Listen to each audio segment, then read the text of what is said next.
తెల్లవారే వెలుగు రేఖలా పచ్చ పచ్చ పచ్చి మట్టి బొమ్మలా అల్లి బిల్లి వెన్న పాల నురగలా అచ్చ తెలుగు ఇంటి పూల కొమ్మలా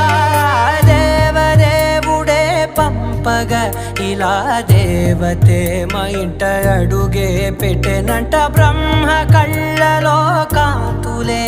మా అమ్మలా మా కోసం మళ్ళీ లాలి పాడేనంట.